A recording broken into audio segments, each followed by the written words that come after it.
Chapter 16.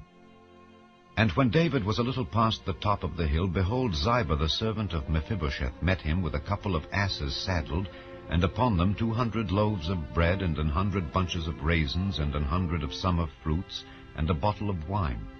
And the king said unto Ziba, What meanest thou by these?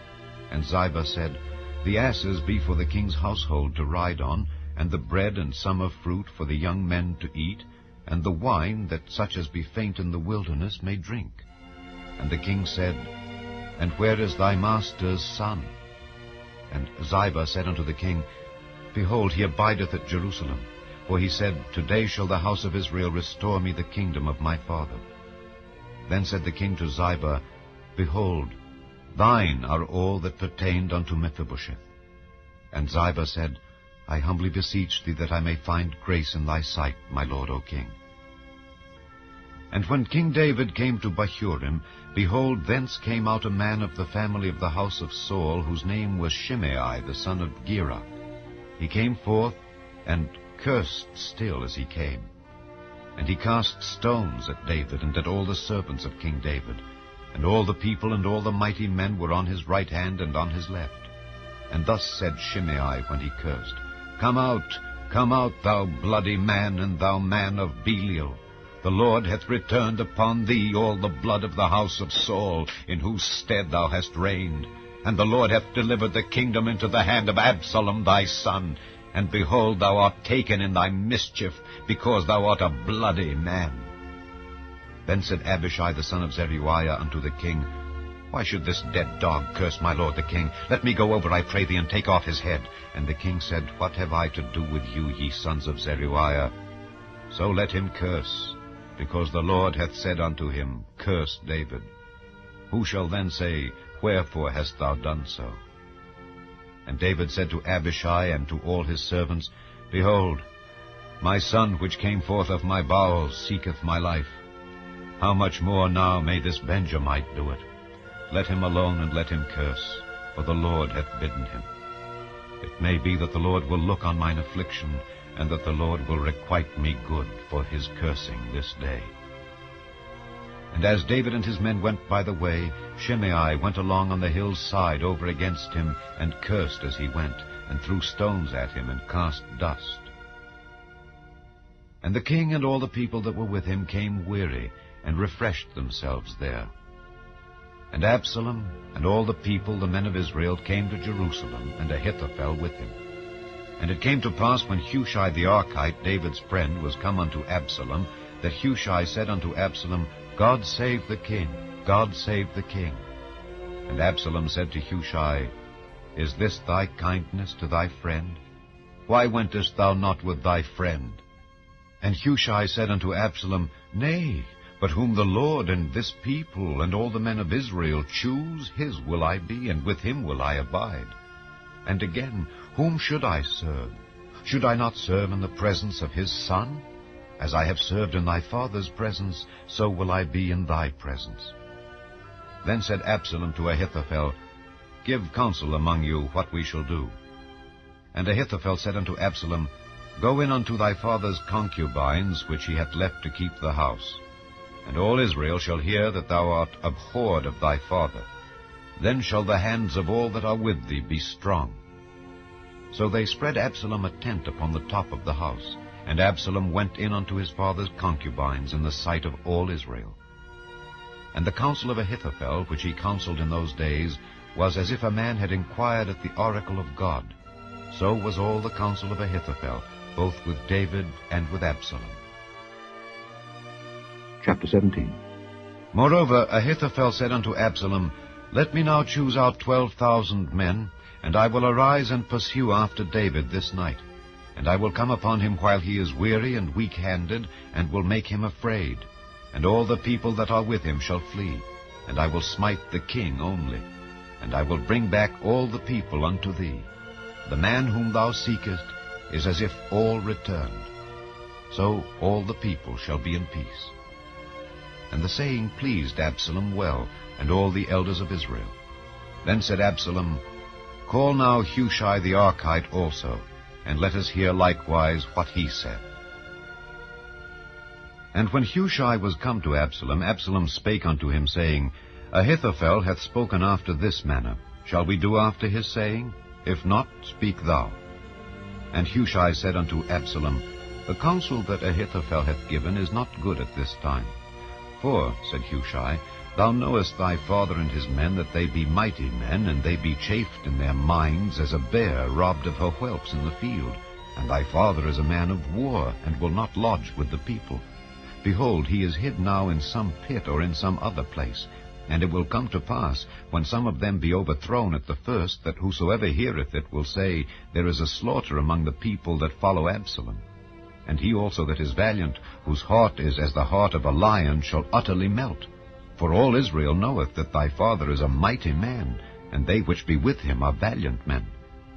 Therefore I counsel that all Israel be generally gathered unto thee from Dan even to Beersheba, as the sand that is by the sea for multitude, and that thou go to battle in thine own person. So shall we come upon him in some place where he shall be found, and we will light upon him as the dew falleth on the ground.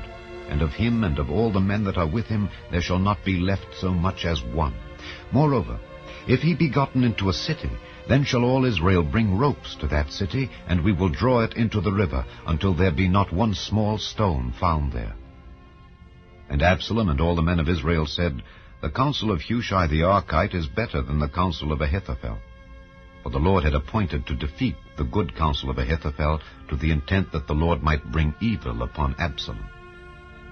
Then said Hushai unto Zadok and to Abiathar the priests, Thus and thus did Ahithophel counsel Absalom and the elders of Israel, and thus have I counseled. Now therefore send quickly and tell David, saying, Lodge not this night in the plains of the wilderness, but speedily pass over, lest the king be swallowed up, and all the people that are with him. Now Jonathan and Ahimaaz stayed by Enrogel, for they might not be seen to come into the city. And a wench went and told them, and they went and told King David. Nevertheless a lad saw them and told Absalom. But they went both of them away quickly, and came to a man's house in Bahurim, which had a well in his court, whither they went down. And the woman took and spread a covering over the well's mouth, and spread ground corn thereon, and the thing was not known. And when Absalom's servants came to the woman to the house, they said, Where is Ahimaaz and Jonathan? And the woman said unto them, They be gone over the brook of water. And when they had sought and could not find them, they returned to Jerusalem. And it came to pass after they were departed, that they came up out of the well, and went and told King David, and said unto David, Arise and pass quickly over the water, for thus hath Ahithophel counselled against you. Then David arose, and all the people that were with him, and they passed over Jordan. By the morning light there lacked not one of them that was not gone over Jordan. And when Ahithophel saw that his counsel was not followed, he saddled his ass, and arose, and gat him home to his house, to his city, and put his household in order, and hanged himself, and died, and was buried in the sepulchre of his father. Then David came to Mahanaim, and Absalom passed over Jordan, he and all the men of Israel with him. And Absalom made Amasa captain of the host instead of Joab, which Amasa was a man's son, whose name was Ithra, an Israelite, that went in to Abigail, the daughter of Nahash, sister to Zeruiah, Joab's mother.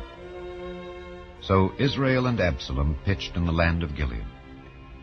And it came to pass, when David was come to Mahanaim, that Shobai the son of Nahash of Rabbah of the children of Ammon, and Machir the son of Ammiel of Lodebar, and Barzillai the Gileadite of Rogelim, brought beds and basins and earthen vessels, and wheat and barley and flour and parched corn, and beans and lentils and parched pulse, and honey and butter and sheep and cheese of kine, for David and for the people that were with him to eat. For they said, The people is hungry and weary and thirsty in the wilderness. Chapter 18. And David numbered the people that were with him, and set captains of thousands and captains of hundreds over them.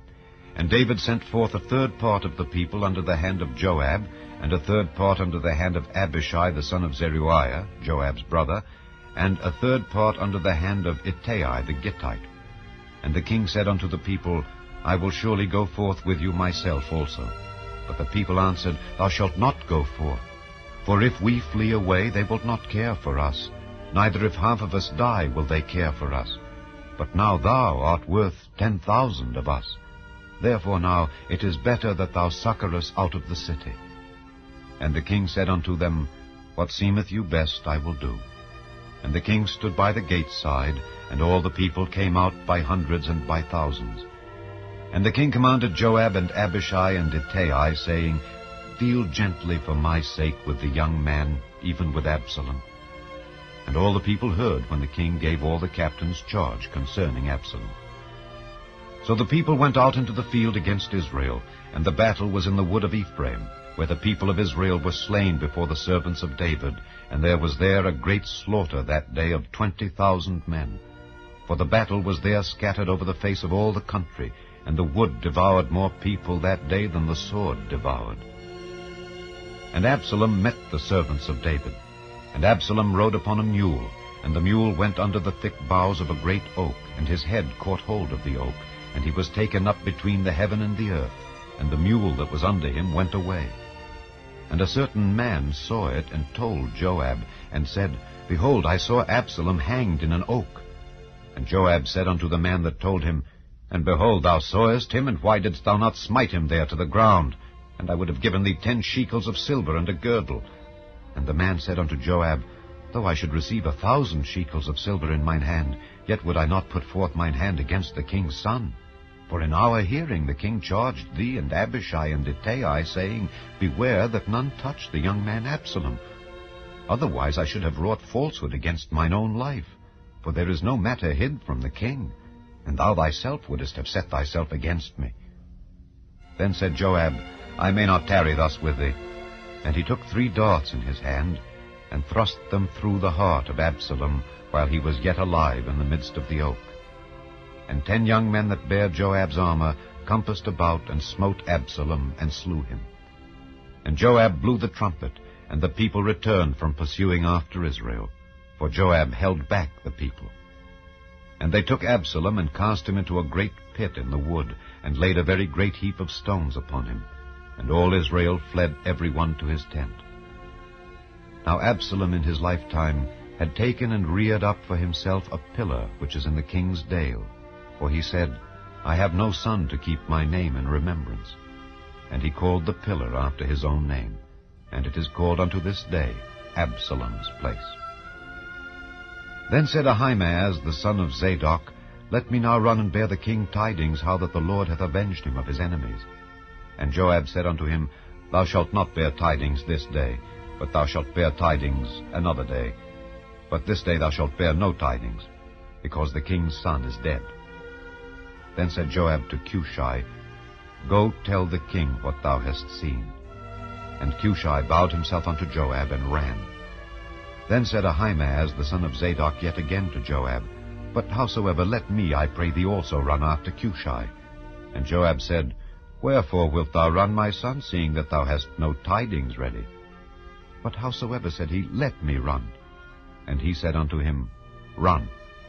Then Ahimaaz ran by the way of the plain, and overran Cushai. And David sat between the 2 gates, and the watchman went up to the roof over the gate unto the wall, and lifted up his eyes, and looked, and behold, a man running alone. And the watchman cried and told the king. And the king said, If he be alone, there is tidings in his mouth. And he came apace and drew near. And the watchman saw another man running. And the watchman called unto the porter, and said, Behold, another man running alone. And the king said, He also bringeth tidings. And the watchman said, Methinketh the running of the foremost is like the running of Ahimaaz the son of Zadok. And the king said, He is a good man, and cometh with good tidings. And Ahimaaz called and said unto the king, All is well. And he fell down to the earth upon his face before the king, and said, Blessed be the Lord thy God, which hath delivered up the men that lifted up their hand against my lord the king. And the king said, Is the young man Absalom safe? And Ahimaaz answered, When Joab sent the king's servant, and me thy servant, I saw a great tumult, but I knew not what it was. And the king said unto him, Turn aside, and stand here. And he turned aside, and stood still. And behold, Cushai came. And Cushai said, Tidings, my lord the king. For the Lord hath avenged thee this day of all them that rose up against thee. And the king said unto Cushai, Is the young man Absalom safe?" And Cushai answered, "The enemies of my lord the king, and all that rise against thee to do thee hurt, be as that young man is." And the king was much moved, and went up to the chamber over the gate, and wept. And as he went, thus he said, "O my son Absalom, my son Absalom, would God I had died for thee. O Absalom, my son, my son."